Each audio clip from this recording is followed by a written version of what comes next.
Yeah, fair enough. Right. Tēnā koutou, tēnā koutou, tēnā koutou katoa. Great to have you all in the room for our sofa session this afternoon. Good to see a fairly full house in here, and also greetings to those who are watching the live stream. I've got no idea yet how many there are on the live stream, but I'm sure I'll hear that through the 28 I'm told so far, and others joining. So look, this afternoon's sofa session, I'll just introduce our panellists in a moment, but it's one of those things that's become a part of what we do in ULearn, to take advantage of some pretty clever people in our midst, and rather than have the usual presentation, to actually engage them in some conversations about things that really matter. So the focus for this afternoon's conversation is the notion that leadership is a collective endeavour. And as I was briefing panel members just a little earlier, the thought in our mind was, you know, in New Zealand in many ways, not just in education but other areas, leadership has been promoted as a fairly individualistic thing. You know, it's that the one who holds the torch, the one that's taking it first. And of course that's not the practice in every area, but I think increasingly leading learning and leading our organisations, our institutions, and leading even within the system is something that we can't just leave to individuals. It's something that we've all got a responsibility to contribute towards. And so this notion of leading as a collective endeavour was raised here, and each of our panellists have been selected and invited, cajoled, arm up their back to be here, but because they offer quite a unique perspective based on their background on this. All right, we've got from my immediate right, Morag Hutchison, Principal of Green Bay High School, and I probably could have missed today just continuing a conversation I only met Morag for the first time a little earlier today, and we've spent most of that time discussing stories from her own context of how this is being played out. So we look forward to hearing her contribution in the context of leading a school and leading a kahiako, right? And what that means there. Gentleman in the middle there who needs a little introduction to those who have been involved with CORE in the past, Wharehaka Wano, from who previously was a colleague of mine in CORE and then managed to escape, but is now the General Manager of the Taranaki Iwi Trust. And with that hat on is also part of the Iwi Chairs Collaborative, and he can talk more about that. But I think, as we heard from Hana yesterday, it's something that in New Zealand, to understand what leadership means in a bicultural environment, where we actually have a responsibility to share the leadership as almost a legislative requirement in terms of our work with Māori and for our Māori learners. And at the far right, the person who needs no introduction after his stunning presentation to us this morning, Pasi Solberg, who Finnish educator and author. And thanks again, Pasi, for your contribution this morning, because I think it's really set people's minds and imaginations alight as to what we can achieve through starting to think a little differently. And Pasi's here particularly because he can give us some perspectives that are even outside of the New Zealand environment and based on some of his international experiences. So to get the ball rolling, what I've invited each of our panellists to do is to kind of give us as a start point their take on this topic, and once I've done that, we're going to move into a more conversational style panel session where we can pick up on the points that have been raised. My job, I've been told, is to make them look good, so I'm not going to be participating, but to kind of help navigate through that. But your job is not to sit there passively as an audience. Your job is to make sure that the brain cells are ticking over, and as you have questions, there will be opportunities through the panel session for you to ask that and to seed a thought that may give us another direction for the conversation. And similarly, those who are coming in live stream, we're capturing your questions that you may put in there, and I'll be having signals sent to me by my colleague at the front desk here from time to time with questions that might contribute to that as well. So this is very much as a sofa session. We want to make it relaxed, we want to make it participatory, we want to make it an opportunity where the real issues and the real questions that are coming through can get explored deeply, and we can learn from these people at the front through their stories and their context some ideas that may stimulate us to action when we leave. Kia ora? Aye. All right, so look, without further ado, I'm going to sit down and do as I'm told, but I'm going to lead off and invite Morag, since you're the closest person here, to start off. What's your take on this particular topic? How do you see it? And remembering we need the microphone so that everyone can hear you on the live stream as well. Thank you. You just need to hold it somewhere close and talk to it.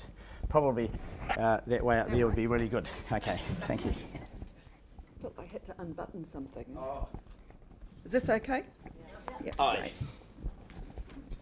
So, kia ora everybody, and pleasure to be here. I'm a little bit nervous.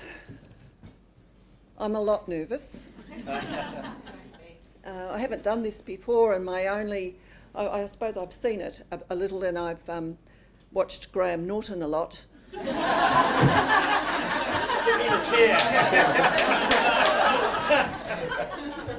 So I am deeply, deeply worried. But, however, I thought I should just claim some connection with both of these other panellists who I'm in awe of. Yep, who I'm in awe of, and I am. But the best way to get over that is to find a connection, and I have, and I'm delighted to say that Whare's nephews attended Green Bay High School, so that's like nowhere near 6 degrees of separation. That's totally close.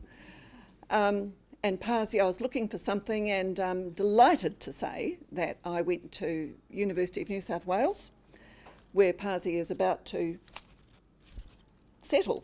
Yeah. So, you know, I feel quite connected already. So, and I've enjoyed our session this morning, Derek. I'm the principal of Green Bay High School. I've been there for nearly 14 years. Prior to that, I was the associate principal at Howick College for 9 years, and then came back west to Green Bay, because actually the west is where my heart is, and if we're looking for some evidence of collaboration in education and the potential for collective impact, I think the west is a good place to look in Auckland. So I started out at Rutherford High School, and I just loved working there. And there's a lot of Rutherford Mafia. Anyone here from Rutherford High School or Rutherford College? Must be the first time. I don't know what's gone wrong. There's always somebody that went to Rutherford High School. When I went to Green Bay High School, I guess that I had some views about leadership and how to work and so forth, and I will, perhaps we can talk about those later, but it's been just in recent years, the last 3 years really, as the kahuiako model has started to unpack in our system, that the power of what we can achieve in education has become more apparent to me. Right now, the job in education is too hard, it is too difficult, and it is too important to do on your own. There is no way that we can move forward productively, I think, in our public education system without acknowledging that. So for me, the public education system in New Zealand, in which I have worked for all my professional career, is the jewel in the crown of Aotearoa New Zealand. It's only 4% of our population sends their kids off to private schools. You know, I don't know many countries where that's the case. So it has a power to change that is overwhelming, but we need to do better than we've been doing. And I think that thinking about collective impact is the way forward, and the kahuiako model is enormously exciting for me. Yeah. That's all I want to say at the moment. Thanks, Maury. That's a really good intro. Appreciate that. Polly. Tēnā koutou he tau anau, mihi ana. Tātou kua tai mai I runga I te reo karanga. Derek, Rag, Pasi, e mihi hoki ana ki a koutou. When I thought a couch session after lunch, it's a recipe for disaster on the marae. Yeah, just honoured and essentially to be here and maybe give a bit of a Māori perspective. My career, 30-year career, was in education, and then I jumped into the dark side. I jumped into the iwi space, and you know, I think for us in both tribally and in education organisations, in fact any organisation, it's about shared leadership. It's about, as a leader, growing, it's about succession and growing capacity and working to the strengths of your team. So you know, I'm always interested in this whole idea. Words around like wanaungatanga, we sort of use it as a way to describe things that we do, but you really got to work on that, on the relationship you have as leadership within your schools, within your iwi, you know, whatever the organisation is. So you know, I think that's a real key. Identifying your strengths in your team and particularly your senior leadership team for your bigger schools, and even with what you have in your smaller schools. So I'm all about that collective endeavour, all about sharing. You know, at the moment I've got a big team of 5, and we cover the ground in the iwi space. We're supposed to be environmentalists. It's a big part of our work. We're supposed to deal with all of our councils and our district councils and gas and oil companies and farmers, and you know, we're supposed to have these relationships. And then there's a few schools in there as well. So when we look at kahui ako and how we can be effective in that relationship, I've often asked some of my ministry colleagues, you've got iwi in there, what does that actually mean, the relationship between schools and iwi? What does that mean? And I'm suggesting to you as school leaders, it's about having a good relationship with your immediate whānau within your schools, and we'll develop that a little bit. And then, of course, on the other end of the tribal end, which I think you're going to see grow as we get a little bit more savvy as tribally, is the relationships we have tribally. You know, that's another whole big area of the work that we're involved in. Obviously, the mana whenua, the relationship you have with mana whenua in your iwi around the schools that you're in, whether it's a marae, there's a marae connection or a hapu connection. The iwi connection may be at another level. So you in terms of when you talk about mana whenua, you need to know who those guys are. You need to have a relationship or start to build a relationship. We're continuously meeting and working with ourselves internally in terms of those connections. And then at a regional level, tribally, eight Taranaki iwi, we're all notoriously autonomous. I want to do things a certain way, but at times we need to be a collective. And there's an example there for kahui ako. You know, some of your schools, you're pulling schools together that traditionally or geographically might not have worked well together. Hey, that's a bit of an issue. And so you need to find some common ground. And, you know, you work out the common ground. Don't let ministry work out the common ground. You work out the common ground. But the last comment I want to make is tribally, you know, our relationships with each other are becoming a lot more savvy. We've got a National Iwi Cheers Forum that's not quite reached its potential for all sorts of reasons. But when it does, you'll see a bit of leadership tribally. And when we're strong tribally, our country is going to be at an even better place. Kia ora tātou.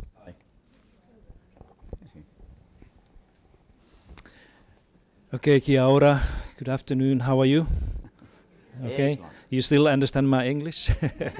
Before I say anything else, can I ask you to raise hand if you are in a leadership or partially in a leadership role in your work right now? So that, okay, almost all of you. I think that's an important thing. First of all, I think this is an extremely important question, and it becomes even more important if you are right, Derek, what you said in your introduction, that in New Zealand here, the school leadership or educational leadership has been and continues to be seen as a kind of a heroic, individualistic type of thing. I think then we need to spread this conversation outside of this room and really consider and pay attention to these things. How I see this theme of leadership being a collective endeavor, I think I would probably distinguish like 3 different areas where the conversation should take place or focus on. One of course, is that to what extent leadership is collective or collaborative thing within the school. And this is what is happening in many countries around the world now, that the school leadership is seen more as a collaborative leadership, not only between the leadership team in the school, but with everybody. Like if you have a chance to visit schools in Finland, in most of the schools you will see this, that the school principal who is leading the school sees her or himself as a part of the larger team in a school, which is one way to look at this kind of a collective endeavor. Then of course the other one is that to what extent school leadership or educational leadership is a leadership between the different schools and institutions, where the school principals and those who are in a leadership position like yourselves are collaborating or viewing their leadership as a collective thing in terms of the other schools in the system, or at least in the neighborhood. And this is again something that is a very kind of a distinct feature of the school leadership in Finland.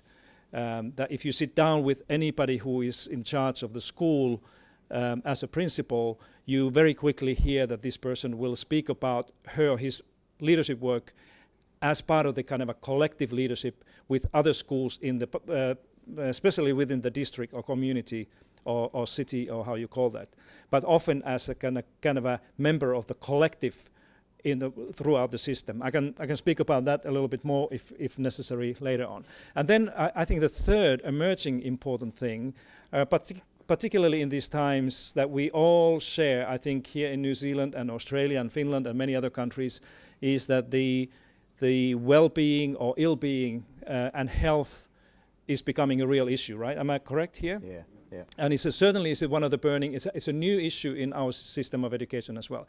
And this is something that is typically a question that is not the kind of responsibility of traditional education system, right? That it's very easy to hear people saying that, you know, children's well-being and health is not within our domain, that we are responsible of teaching, you know, stuff. But I think if we continue to think like this, then it's very difficult to get things any better. I think the collective leadership in this respect means that we need to begin to understand that we are leading things that are targeted to young people, that go across the traditional boundaries of the sectors or silos. And that's why I think the interesting leadership-related question is that what does a leadership look like when it's actually becoming a collective thing between the educational school leaders and those who are leading youth or health or social issues or employment or something else. And that's something that I would say that at least in my country, my old country, Finland, my new country is Australia. I don't know about Australia too much, but Finland, I can say that within the next 5 years, certainly this is going to be one of the big challenges in the work of anybody who is working at the level of the school right now, that people need to learn to think beyond their own boundaries, and they need to learn to work with the leaders in other sectors, and they need to learn to take the responsibilities also of the issues that have not traditionally been within their own domain. And this will remain and be a big challenge in the years to come, at least in the places that I know. Thanks, Pasi. I'm going to pick up on that point, and perhaps without wanting to put more egg on the spot, but because you were sharing with me before a really good story, I think, within a kahuiako context in New Zealand. I was trying to say both things at once. Where you've pushed the boundaries beyond just education and bringing in that case, a health perspective. Do you want to just tell us a little bit about that story? With the microphone nice and close. Actually, it's not a kahuiako story, but it has influenced the way we're working in the kahuiako, our kahuiako, which is called ko tui tui, by the way. So the story really begins with Green Bay High School being the funding manager for alternative education in West Auckland. For those of you who aren't necessarily immediately in our sector, That's a service that was created 12, 13 years ago, oh longer actually, 14, 15 years ago, to address the problem of students who had been suspended or alienated from school between the year 9 and 11. So when I went to Green Bay High School, that was one of the additional jobs that was on the plate, what to do with this resource and how to do it well. And that's been a real journey, and we've only really, I think, made some success very recently. So essentially Green Bay was picking up every school's dropouts and not doing a good job with it, because that resourcing and the support for those students was pretty much sent out to private providers, some of whom were really good, some of them were awful. Mostly there were very few trained people in these services, and they mostly had a good heart, but were the Cinderellas of the system. So there we are with the most challenged young people in our community being supported by a service that was horribly underfunded and just a huge challenge, and no success. A few years ago, I was fortunate to appoint a new director into that space, and he has just pushed the boundaries for us and challenged us to do our job differently in our secondary schools. That's after his heart was broken many times with the stories that he was seeing. So what we're actually doing now is that we have challenged the schools in our community not to throw their young people out. We have said before they hit the board meeting, you know, and young people do really dumb things and dangerous things, and I understand these systems are necessary, but before they go there, how about we call in the AE team?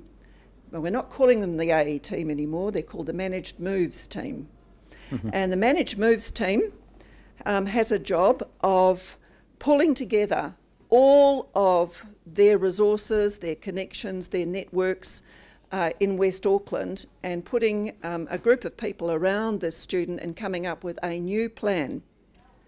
And that plan involves, in the first instance, any high school that wants to be part of this has to agree that they will accept a student referred by the Managed Move team, and in exchange can share some of their challenging students with other schools.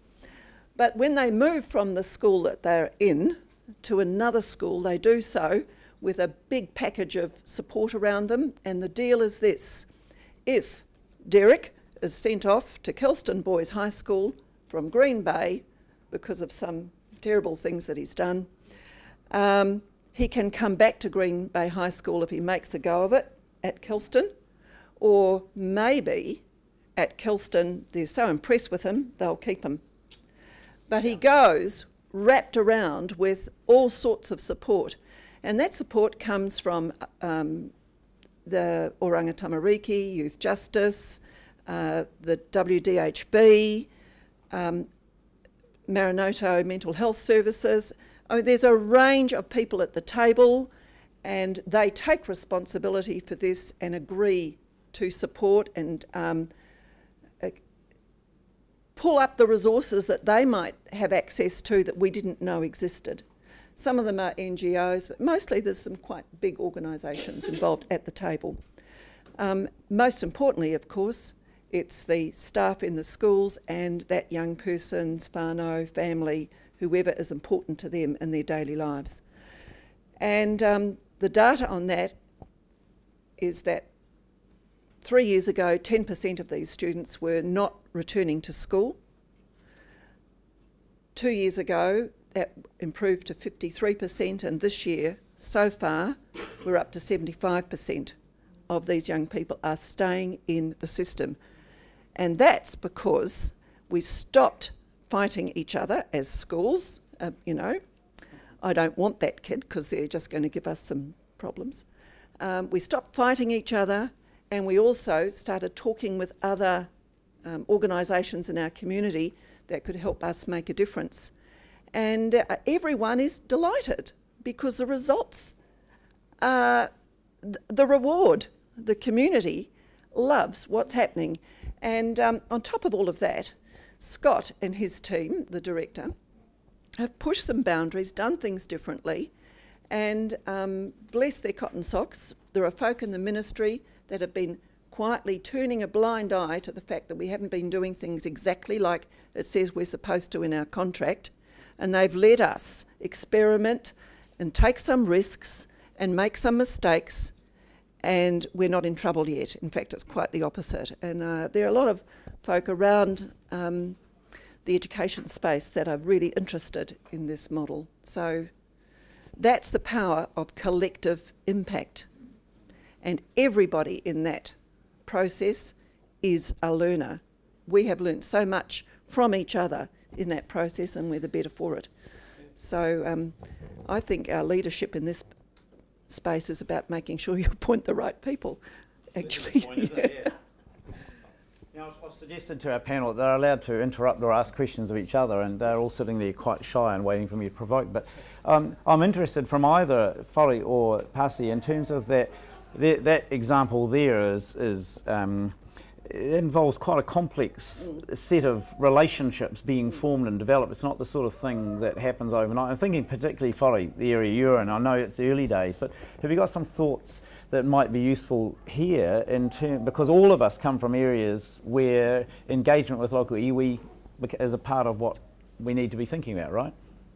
Yeah, look, I was interested in both Pasi and Marek's sort of comments around you know, we've just got to do things differently, really. If you're going to limit your roles to just your school environment and not call on external and build strong relationships with external agencies or iwi or whoever it is to deal with the scenarios that are presented, then, you know, we can't, it's not only about this whole I'm the principal and I make all the calls, I'm the leader, I make all the calls, or everything's done in the confines of a classroom.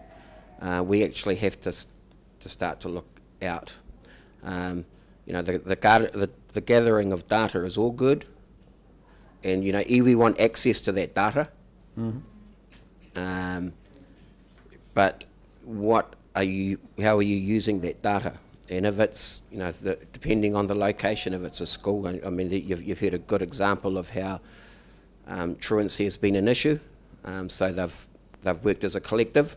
Of course, Marek will tell you, and we'll know that it's not just a couple of conversations. You've got to really build that trust with each other. So, you know, those big values around collective leadership and sharing is around building strong relationships with people you trust, and some, you know, and having those hard conversations in those areas. So, you know, I mean, tribally, you know, we're going through all of that as well. You know, we have to sort of, if I think of my upbringing, the leaders that I saw when I was growing up as a kid were, we tended to be sort of inward looking. We weren't really looking outside of our tribal space. Now we have to be. And I think that, you know, school leaders have to be as well. Because you can't, you know, we can't be the answer to everything. The truancy issues, you know, the sort of problems that you know are within your local communities, because every community is going to be a little bit different. So, you know, it's lots of conversations. It's building up trust, working with people that are ready to. You're working with leaders that are ready to make some change. Yeah. You know, there's some leaders that are ready to change and move, and some that just aren't. So don't spend your time in those conversations, I have to say. You know, just find like-minded people that are ready to move and make some of those big hard calls. A bit of a general comment there, but I mean, tribally, we're having the same sorts of issues. And, you know, I know locally, I know the people I can go to and make, you know, and have the real strong conversations, the hard conversations, and I know the ones that they'll catch up later. Cool. Yeah.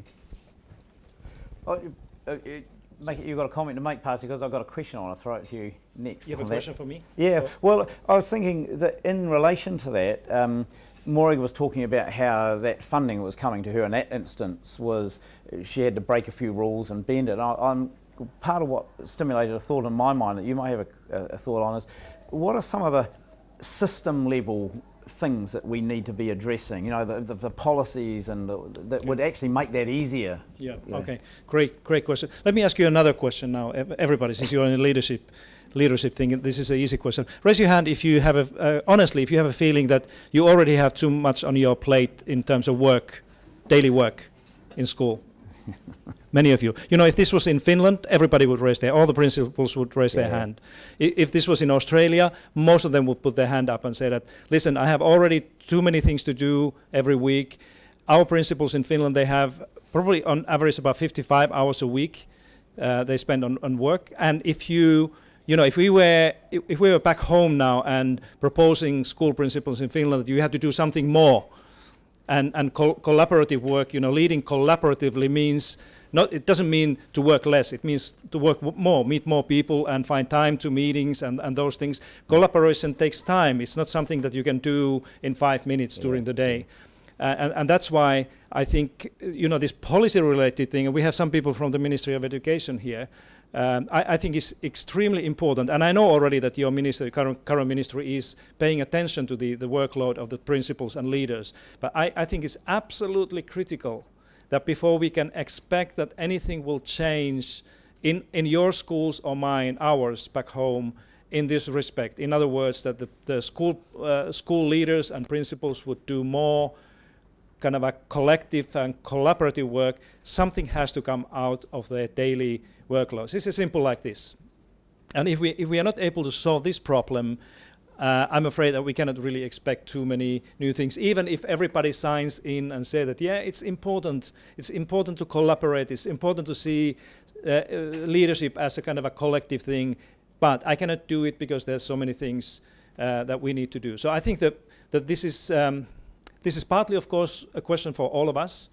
So are there some things that I can simply stop doing in my daily work or weekly work? Is there some things that I can spend less time than I do?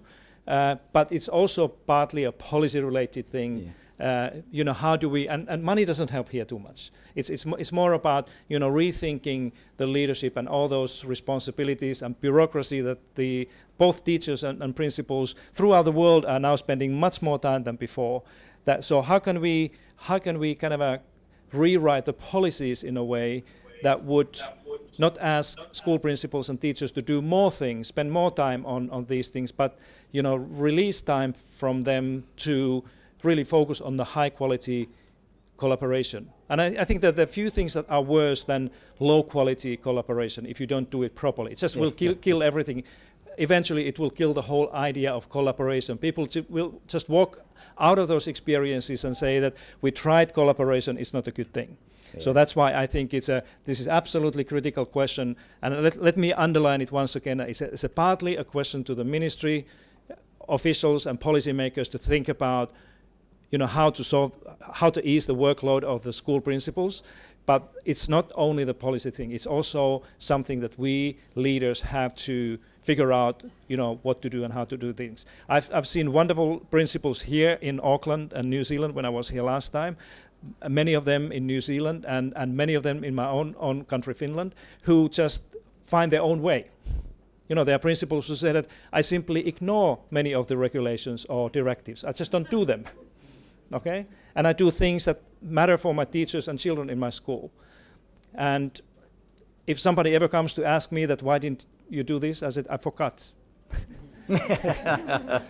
And they can walk away. They can walk away from many of these things. I don't know if you have courage to do that, and don't ever say that I kind of recommended you to do that, or let alone say that, you know, this is a Finnish model of leadership. No, this is not what I'm saying is. But I think, honestly, I think this is also kind of an individual question for each and every one of us here, is that are we doing our daily work as education leaders now in a way that is really kind of a sensible, Are we spending our time in the right things? Maybe there are some little things that we can, do a little bit less, or just, ask somebody else to do. Just delegate, if you can.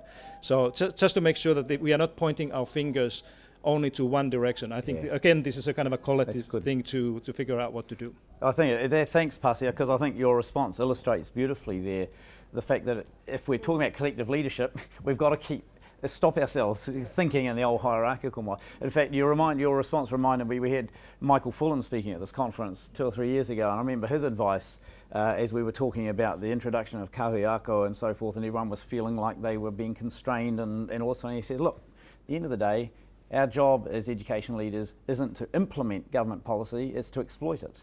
And I thought that wasn't a bad piece of advice, really, and in a sense, your story does it. I want to comment on that too, Pasi. It was an interesting moment for us when we were talking to some policy folk from the ministry from Wellington about what we were doing. And this is a story about policy intent and then how it unpacks and how that can be misinterpreted as it unpacks. I actually do think we all want the same things.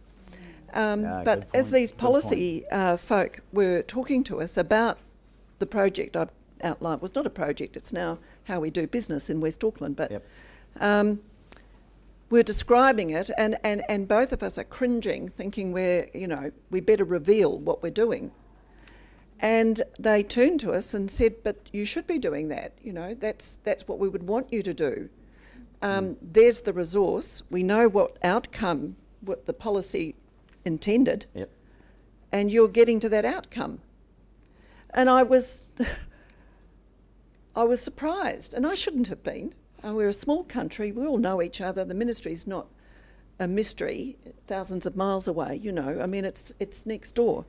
And so I just felt like that was another moment where collaboration needed to be exploited for its strength instead of its weakness, which is, yes, I know it's hard work at the beginning, but once we understand each other, gee, it's quite liberating.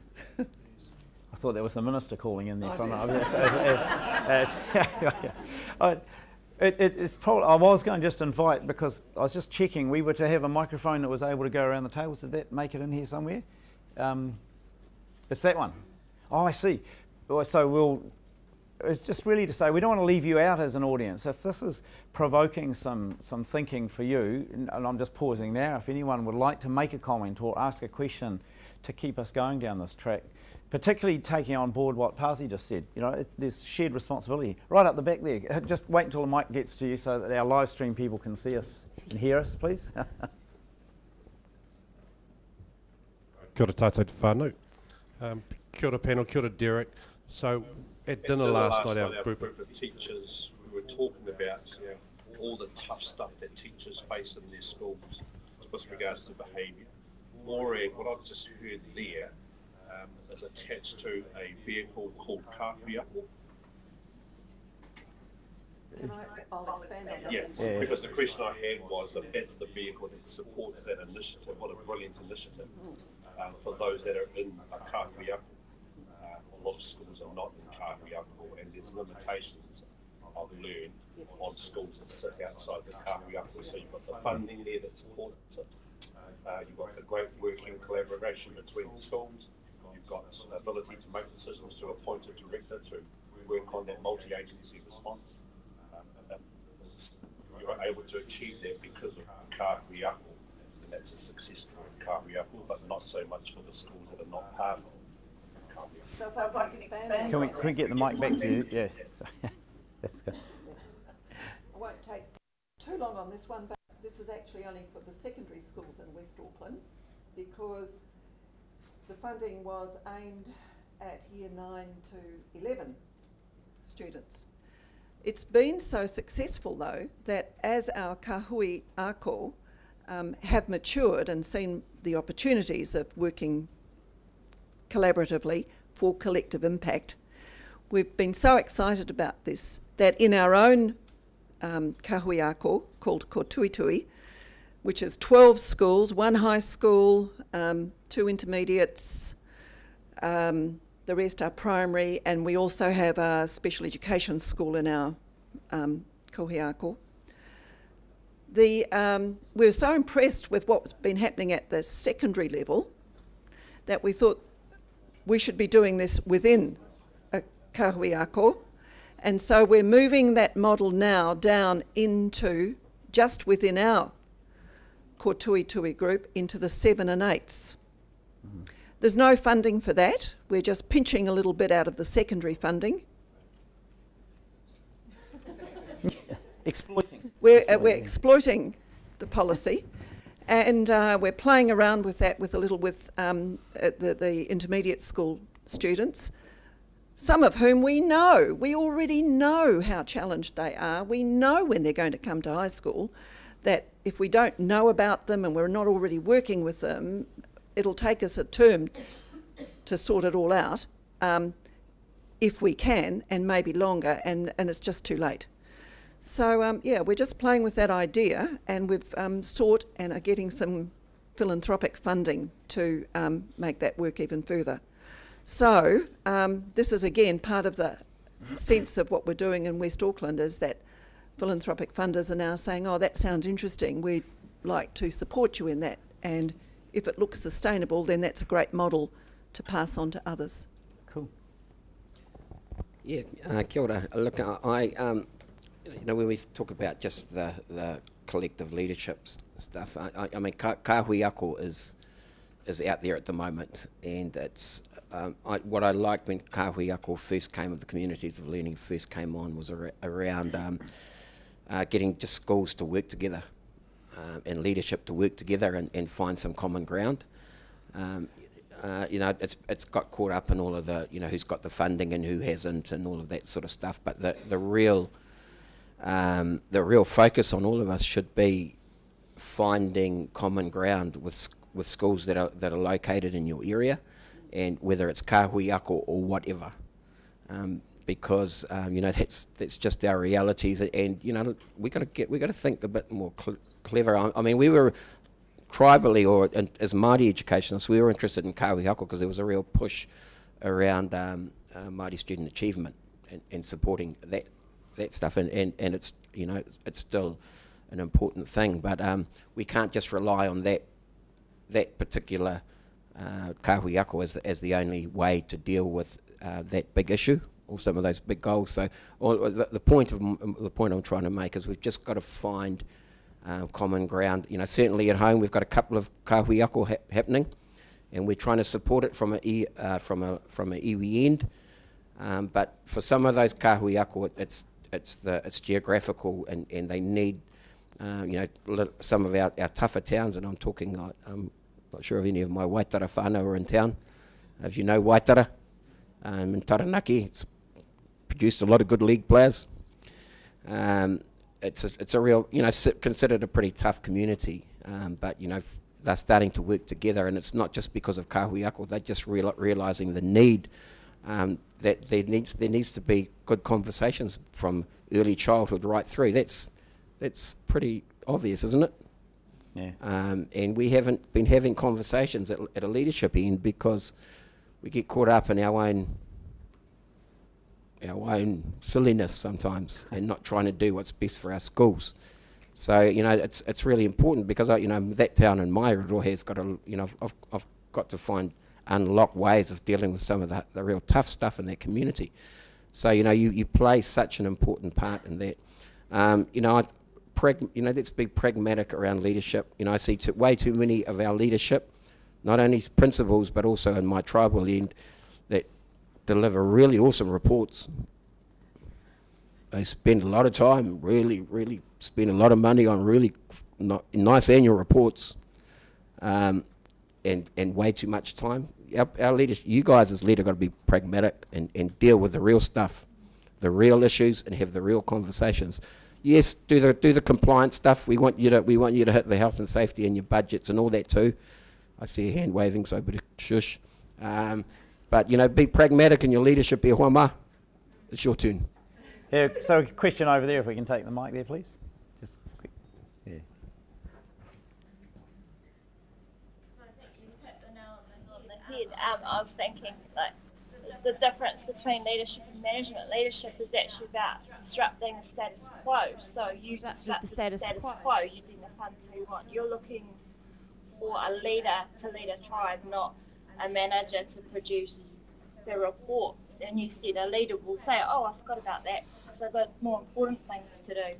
So my question, I guess, about building more leaders in education as opposed to managers, what concerns do you have around who are appointing the leaders, the lay people, the boards of trustees, who may not understand the difference between leadership and management? Are we going to create that change when recruitment, I'm sorry to say, could be good, but is actually quite poor at the moment? Well, yeah. Let's bring the microphone back and see what our panellists have to say on it. Who would like to take it first?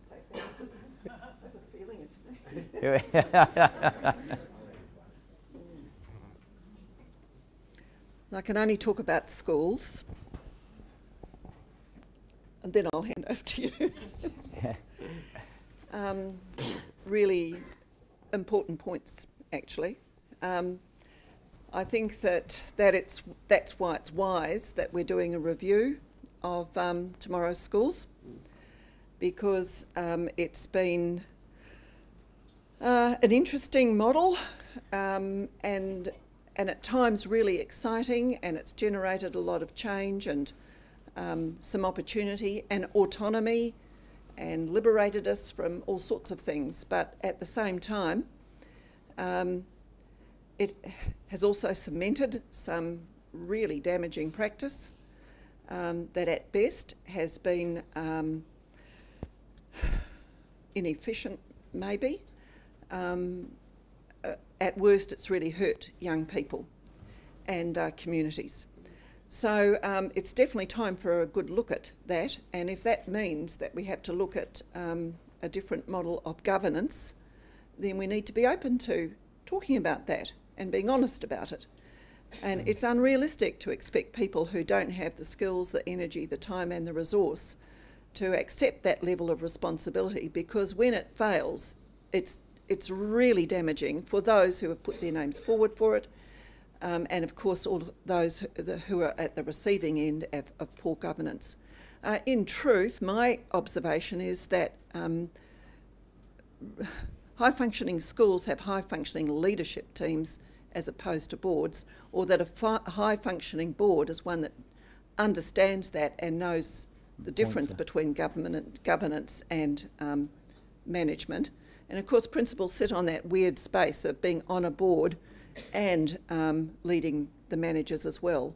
Not too many corporate governance models have the CEO in it. So, you know, it's a weird model, to be honest. So yeah, I think it's time for a change, a time for a fresh look at that. And I can't remember the other part that you said that I felt myself nodding inwardly as you were talking about that. But it is, the system has got enough, I think we're smart enough, brave enough to look at the model differently. We have to. And if you think that the annual reports that iwi put out are something else, you ought to see what some of the schools are spending money on in terms of promoting their own organisation. In fact, this last term, when we were doing our usual sort of, recruiting of students each year and communicating to our community, we've decided we're not doing that anymore. So I've got a bit of flack for that. Where's your prospectus? Where's your glossy brochures? And I said, well, it's all on the website. It's there. Have a look. But, somebody did say, oh, that was a marketing mistake, Morag.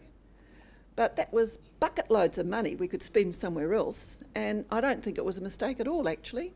I have no idea why people get sucked into that, or boards get sucked into it. But there you go. It's time for us to look at our practice honestly and say, we've stuffed up a bit of what we've done. Anyone else on the panel there? Yeah. Look, I think governance and capacity for amongst those communities to put up really strong governance. And you know, it doesn't just happen at school boards. There's some pretty high functioning boards that make bad decisions around recruitment. So I mean, it's a bit of a tough one to solve, that one, and I'm not sort of not trying to push it to the side, but you know, in those lower decile schools, and I don't even like using that term, but you know, I've seen recruitment panels recruiting a principal, and the guys on the panel, you know, in terms of understanding that those roles. So you know, we just have to support and governance. It's another area that we have to, you know, if people are going to end up on a board and they don't know the difference between governance and management, well, the boards have to induct them and give them opportunities to learn the role before they put them on an interview panel to put a principal. You know, we've made lots of mistakes around that, so it's just a governance issue.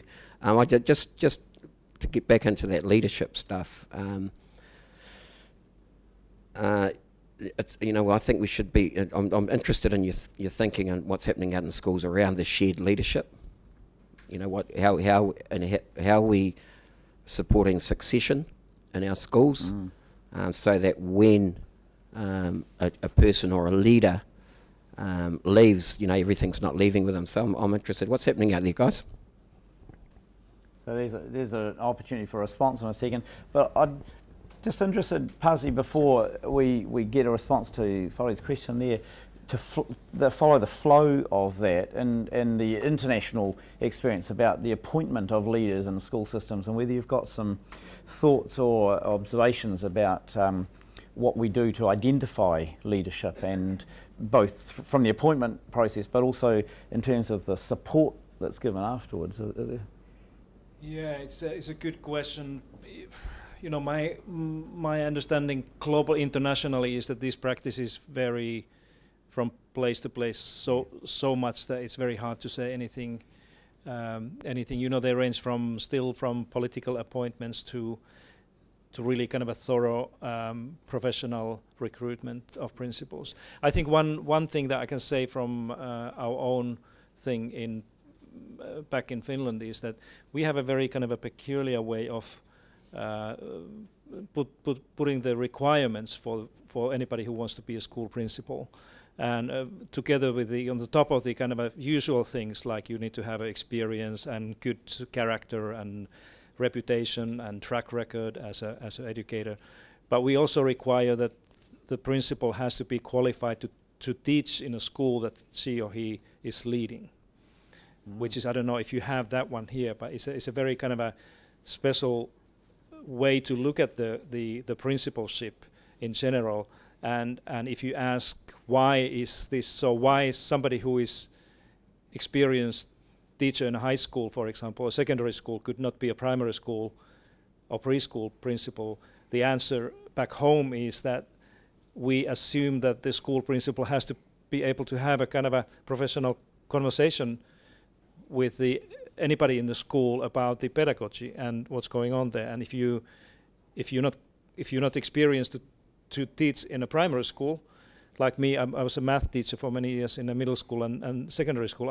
I wouldn't be really able to understand all the details and issues what's happening in a primary school.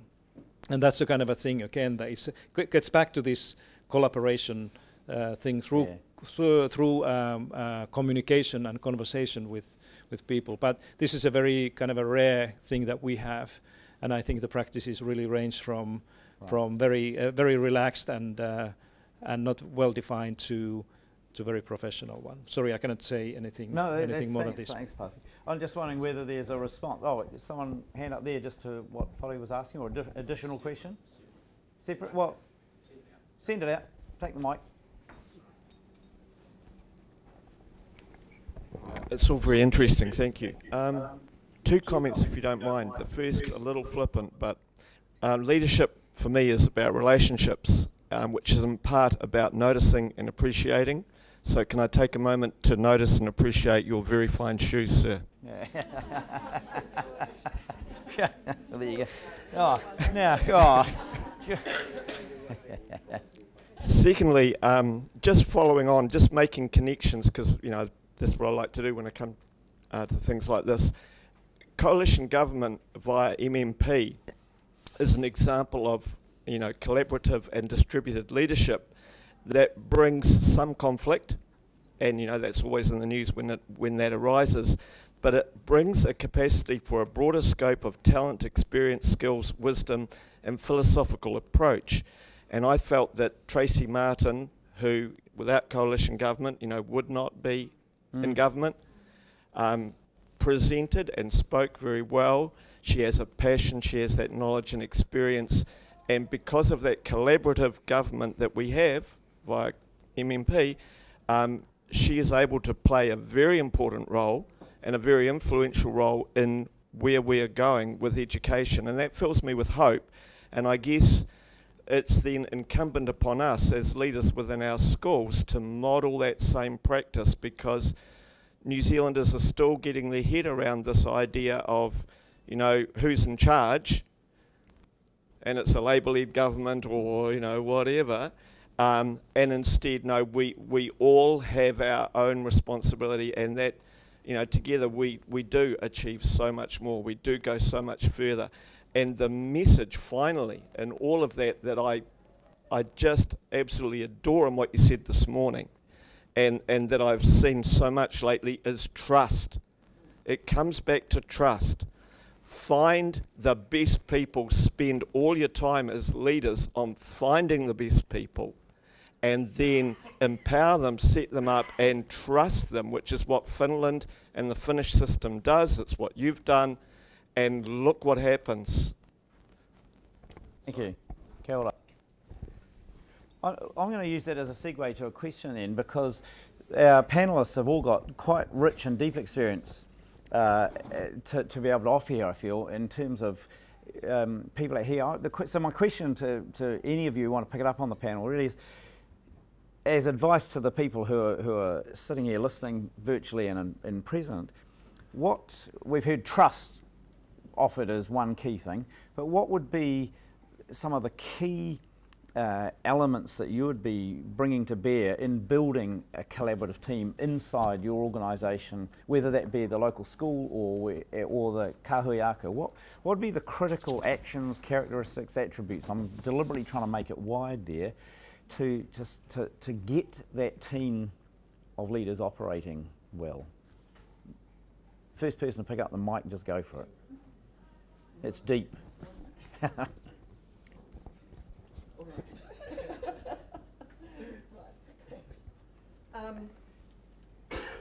Up close.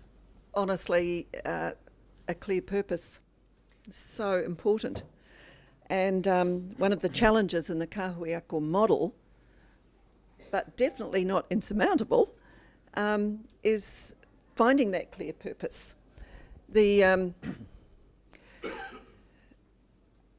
It needs to be something that everyone's comfortable with and happy with, but it needs to be robust and important. And the difficulty in the kahui ako model is that there is no mandate for us at all to agree. Just as the gentleman over here who admired Parsi's shoes said, we're a coalition in a kahui ako. We don't have to be there. So right at the get-go, we had to have some conversations about how to find that clear purpose so that we could lead together. So we put aside the achievement challenge, which had been a fraught and difficult process. I don't know how the rest of you felt it, that went for you, but we didn't enjoy it. We didn't trust the data that we were playing around with to identify what the challenge would be. We didn't even like the word challenge because it seemed to be grounded in deficit thinking. It didn't pull us together in any way at all. And so we went through the process and then said, let's reframe. And so we reframed our purpose, not to be a deficit, not to be framed by deficit thinking, but something more positive. And for us, that was to be a professional research and learning development centre for our community. That was our common purpose. And our vision was that by connecting the learning pathway for our learners, all learners, including the teachers in the community, that outcomes for young people would be better. So we haven't looked at the Achievement Challenge data since we were approved as a kahuiako, and we probably won't ever look at it again. I can't think of any good reason to do that. So the data wasn't trusted, it's old, it's really old now. It has nothing to do with the way we want to function as a collaborative educational enterprise for our community right now. So the clear purpose was really important, and inclusivity of leadership was important as well. We're all leaders. What was disappointing about the kahuiako model was that it sliced out some of the most experienced people in our teams. Our senior leaders, our deputy principals, our assistant principals weren't able to easily access the opportunity of leading in that model. So we've misbehaved again, and we've done two things. One, we've found creative ways around that so that we could pull in the expertise of these people, who at the end of the day, these other people, speaking selfishly here, they are the ones that make me look good. They are doing the work. I cannot be a principal without them. I just can't. So to have for them people from other schools, which is how they saw it, coming in to tell them what to do, and not valuing the work that they were already doing very collaboratively, that was challenging. So yeah, we've broken the rules. We found ways to include senior leaders who are interested in this kind of collaborative model, and bring them in. And the other thing that we've done is we've created a senior leader forum in our kahuiako, and those are the DPs and the APs all meet as regularly as the principals, and they chinwag and chat and, do the usual things that are nice about building relationships. But they've also, 8 of the 12 schools have committed to doing some shared professional learning on leadership. So the DPs from Green Bay High School are sitting next to and sharing their learning with the DPs from Titirangi Primary, Fruitvale Primary, New Lynn Primary, Oakland Special School. They are blown away. They are loving that opportunity. They're speaking about it so positively and constructively, and you just think about the impact that's having on the way we are designing our learning programs in our schools now.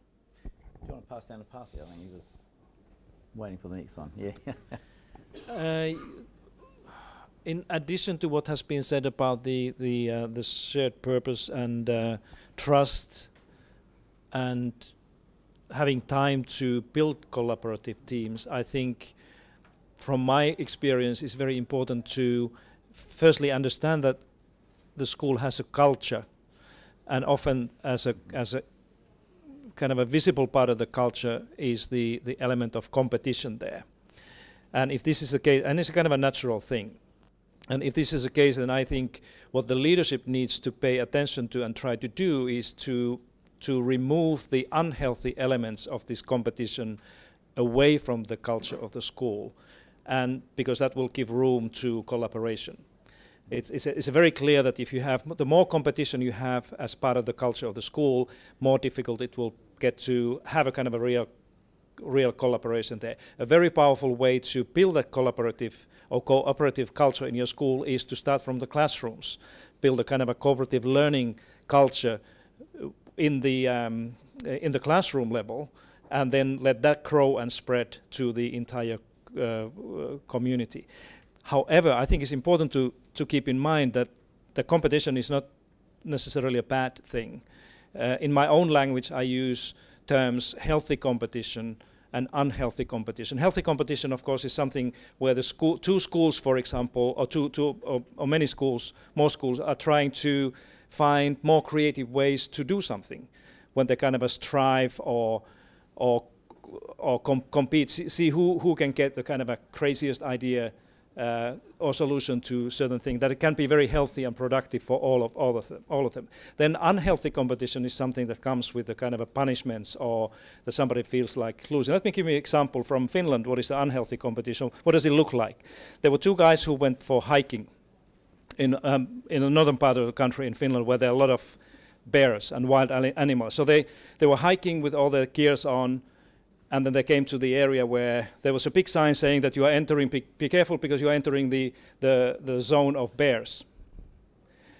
As soon as the other guy saw this sign, he stopped, took his backpack away, and took his hiking boots away and put the running shoes like this. And this other fellow was saying that, what are you doing? Do you think you can run faster than a bear? And he said, no, but I'm going to run faster than you. And this is something that we often see in our work as well, that we collaborate and do things together as long as things are normal. But then when there's a kind of a risk or danger or something, we stop that and switch to the completely different type of logic. And that's why I think this culture, building the culture, is absolutely critical thing if we want to have a kind of a sustained way of having these collaborative teams in our schools. Thanks. I'm feeling totally underdressed with my shoes now, Pasi. Yeah. Look, that tika pono thing, that trust stuff isn't it so important? Once you lose the trust as a leader, because you are making comment or you're making direction and you're not following through, or you're not living the words that you speak, it's a real fine line. And the only thing I'd sort of add to both of what's been spoken to in terms of shared purpose and credibility, it's about mana as a leader.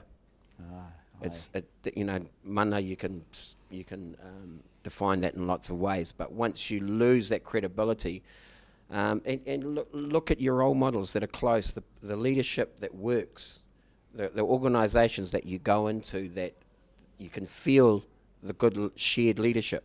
You feel it, you hear it, and you see it in the conversations that are being had. So learn from that stuff. You don't need to look far. They're in your communities, and you know what? You also learn from the bad leadership. You learn a way of not doing things. Tribally, we've had a real vacuum of leadership, and some of the leadership. Some of my old aunties and my uncles of a certain era, I learned a lot of how not to do things and how to treat people. The personal relationships, the personal conversations. I often have a colleague talks to me about working on my empathy KPI. Because you can have empathy, but you need to sort of be genuine too. So it was a good little kick up the bum for me. I'm not. They're there. The examples are there. You cannot be everything to everybody. You cannot be the expert on everything. There's times in my leadership roles where I know. I'm, without being too whakahihi, I know when to step forward and lead, but I also feel like I know when to step back and let others fill the gap, fill the space, and support. And you need to do that. You need to support your colleagues. And if you're going to talk about the collaboration across schools, with whether it's kahui ako or with external agencies, follow through, follow up on those conversations and those big decisions that you make. And if you don't, own it. Own your mistakes. Don't sweep them under the carpet. Be honest, and that's what tika and pono is about. Sounding a bit like a sermon here, but well done. Did you have a? Oh, we got a question over here. Thank you. I'll send my runner. Run. Thank you. Tēnā tātou.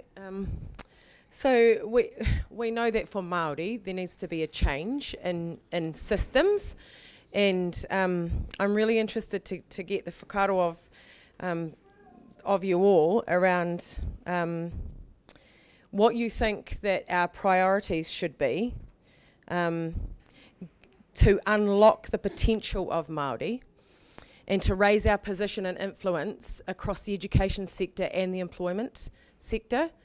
So maybe just to explain, because there was a couple of questions in that one really, wasn't there? So you're all working in different sectors and you all have lots of leadership experience. So what would your advice be to us as leaders in the room in regards to what you think we need to be doing differently to unlock the potential of Māori and raise our position and influence in the economy and education? Great question. Yes. It's being brought back. I'm feeling nervous. I'm suddenly sweating. Look, I think for me it's an equity issue. It really is. I mean, we've talked. You know, we heard Takuta Hana Regan yesterday talk in terms of, you know, and I thought pitched a really good message there. You know, as Māori educators, you know, we're trying to follow through, because often schools are coming to us and saying, "What's the solution? We need a solution," and it's an equity thing. You know, we have expectations that we're in a partnership relationship here, and we don't see that in our school. In our schools, we don't see an equity thing happening. So we need to support our Māori learners in other ways. You know, we talked about normalising reo and protocol and those sorts of things that we can sort of see and sort of tangible as we try to lift the bar a bit. But you know, I think as school leaders, you know, you need to channel resource or whatever it is to make sure that those kids that are not having the opportunities to be themselves, because you know, that's just not happening. So you know, equity, I know it's a bit of a general comment here, not specific, but we need to start channeling resource. I get a lot of schools coming to me and they want to have a conversation, and they want me to come out and talk to them and all that sort of thing, but you know, I need to be supported to have the long relationship with them in those places. So equity for me, to join it. Aye. It's not an easy answer, actually. It's a hard one, because I think it is about patience to some extent. Yeah, 160 years, exactly. And everything that is wrong takes the same amount of time almost to fix when you're talking about stuff at that level. But I'm really optimistic that I look around the system that I'm working in, and I know how hard everybody is thinking about researching, writing and enacting strategies, all sorts of strategies, and we don't know yet what's going to work. But everybody is committed to it. You know, it's the important work. It would be arrogant to sit up here and say, got it sorted, because actually that's not what collective impact is all about, or collaborative practice is all about. It is about being open to hearing what other people are doing, adapting it for the context that you're in, and what works in Green Bay High School doesn't work maybe necessarily everywhere else. And I think that's one of the important, this is why I think kahuiako are so important in part of finding the right way forward, because of the minute we start talking about one size fits all, we will fail. And I love that kahuiako reflect, when the potential of them is realised, they will be genuinely reflecting the communities that they serve, unlike the Tomorrow Schools model, which tried, it aimed at that, but it missed it completely. Whereas kahuiako are genuinely if they find their full expression, they are genuinely expressions of the community that they serve, and that's where their strength is. So it's not a quick answer, but we've tried quick ones, and they so don't work. So a patience, which is, yeah, like I said, it's actually quite a hard answer to give. Pasi, have you got a thought on that? I actually don't have anything to add what the colleagues have said here. I'm just curious, what is the title of this breakout session in the next door? Maybe something like what works may hurt? Yeah. Pasi, while you've got the microphone though, equity is going to be one of the foci for your work in Australia, and I wonder whether, picking up on what Whare talked about, whether you've got some perspectives on the significance of equity within our policy and action within the system. Yeah, no, it's absolutely right. The Konski Institute for Education at the University of New South Wales in Sydney is focusing practically only on the trying to fix the inequity challenge or problem in first Australia, and then we come to New Zealand. But that's a kind of a sign of the undermining this equity aspect as part of the education policies for many years. I think we have been seeing the dominance of excellence, this excellence discourse in education. That has nothing wrong, but it often excludes this idea of inclusiveness and fairness and equality and equity as well. So we are trying to our assumption is that we don't know enough about what drives inequity in our systems, let alone the what to do with that, and that's exactly what needs to be done. And I think it's not enough to just speak about equity, as many countries are doing now. If you take the education policy, almost any country in the world, especially the OECD countries, every country they use the word equity. Quality and equity in education, that's everywhere. But it's a much harder to find anything kind of a specific, concrete things. What does it mean, and what is it based on? What's going to happen at the level of the school and practice when we do more, kind of a focus more and invest more in equity? And that's something that will be still coming, and I think we try to contribute to that work in Australia. Thank you. We've got one question over. This will be the last in the session because we're running through, so let's hear. Thank you.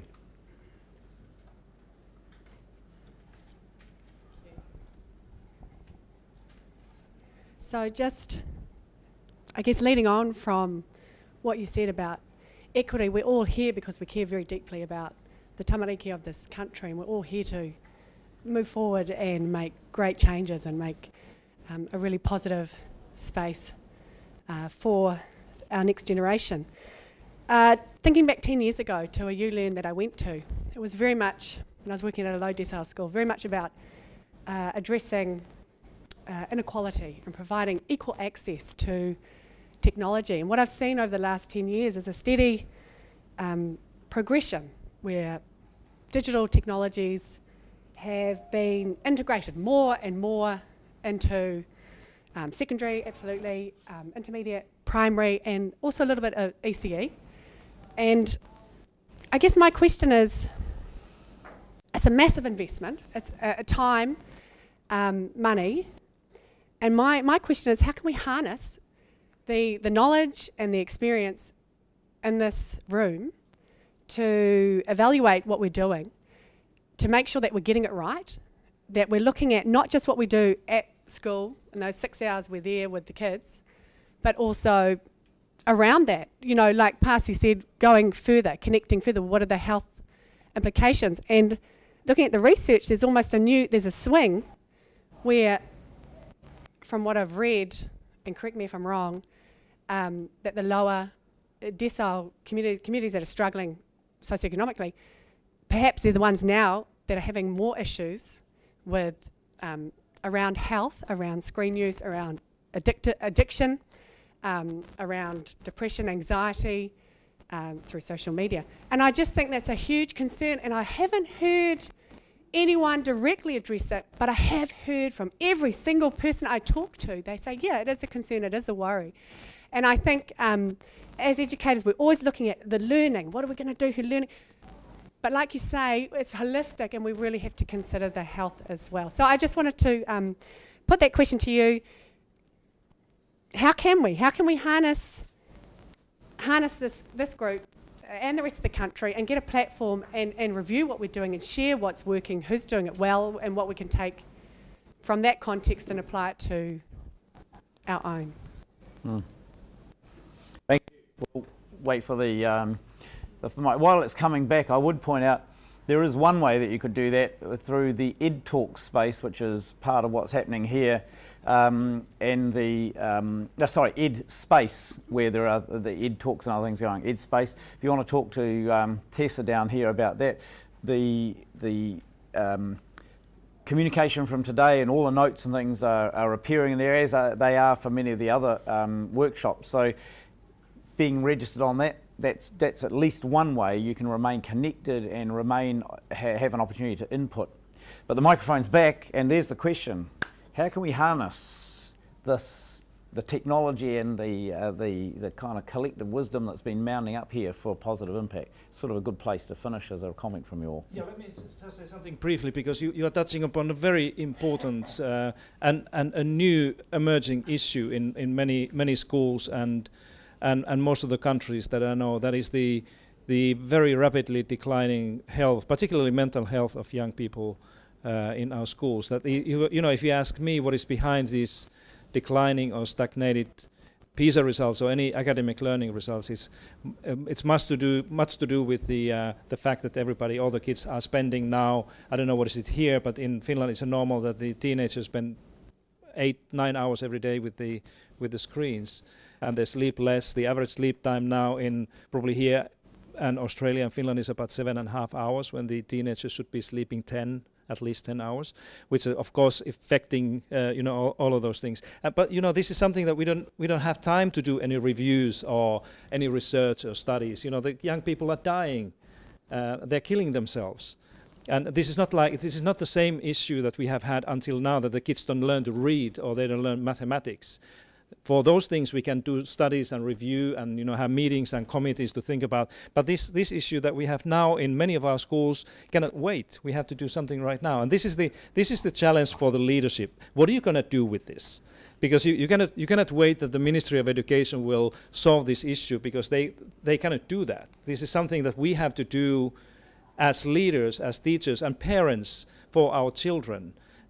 So I think that this is bringing this completely new question to people like you and us, is that how are we going to take this burning kind of a emergency that we have in many places and do something about, rather than just talk about or see what the others have been doing. We have to start to do something about this thing if we think like this. As what I see when I look around the world, this is one of the most after the climate change, this is in the field of human resources, this is the most urgent thing that we have around the world now. And just like the planet cannot wait, the children cannot wait. We have to do something, and this is your leadership challenge now. What are you going to do alone or collectively to address this thing right now, not tomorrow, right now?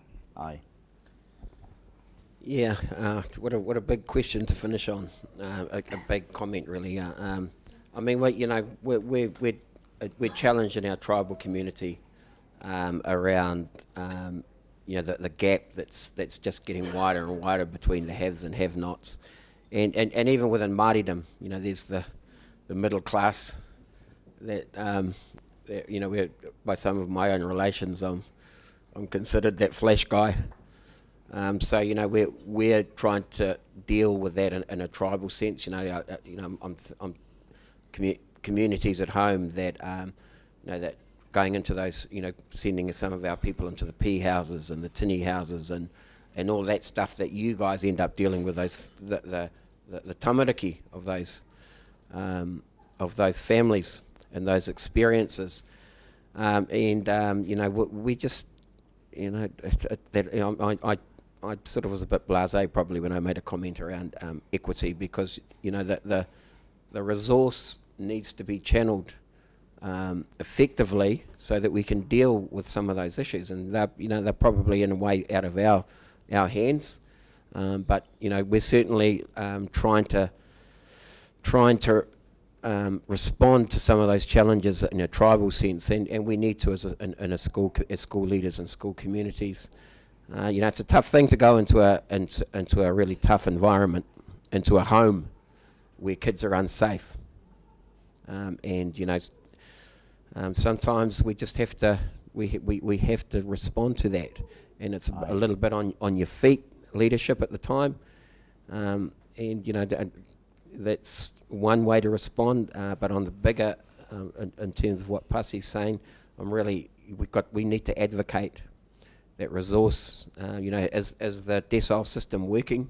Is the resource ending up and being used effectively in the right end of that equation? Those are the sorts of challenges we have. E hoa mai, hang in there. We're all dealing with those issues, whether we're tribal leaders or leaders of our schools, and I just want to acknowledge you in that sense. Be brave. Go and seek out those Māori tribal leaders. Yeah. They're out there. They want to have conversations, and it might not be when you're ready, but just keep knocking on the door and keep, use your own families within your schools. They'll help unlock some of those keys. Kia kaha tātou. Kia ora. So, back at local, global iwi local, and I'm just going to repeat the same message. The kahuiako model has the potential, it really has the potential to help us find some solutions to the issues that you've raised. I think it's no surprise at all that in the last couple of years, as there's been a bit more flexibility around the creation of kahuiako and the kind of achievement challenges that have been accepted, there has been a huge shift away from literacy and numeracy to challenges that are related to well-being. We've just reviewed our plan for Kotuitui, and for next year, one of the 4 work streams is entirely focused on well-being. And maybe we've got a chance of doing something this time, because we're going to be talking about well-being from early childhood education right the way through to when students are leaving high school. And that'll be our community that we know, that we understand, we get it, and there will be unique solutions that we will find. I hope there will be solutions also that come from policy decisions. That'd be great. But as we said, the problem is urgent, it's present, it's now. And kahuiako have a capacity, I think, to bring people together to find solutions now. Good. Kia ora. Well, look, I've got one here. Sorry, thank you. Look, that is a wonderful kind of challenge to finish up on, and because I'm in the chair, I'm going to make one final comment just because I can. But I think what I've just been hearing, particularly in relation to that last question, as a society at so many levels, we have been guilty of abdication. We've abdicated responsibility. We've abdicated responsibility as parents and as leaders within areas, because we look to others to be the solution of our problems. So we look to and we blame others for being the cause of those problems. Now more than ever, we need to understand leadership as a collective endeavour, as the solution to that, and take back what we have abdicated, take back the responsibility we have for the raising of our young people and the decisions around things like screen time. And it's not only our young people, this is a problem for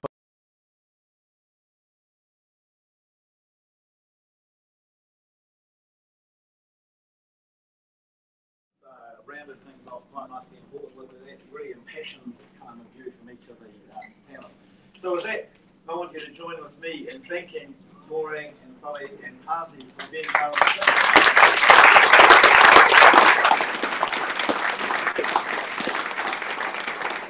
And just invite you again to the headspace if you want to follow up, see all the notes, see all the commentary on this, that we'll follow up later. Thank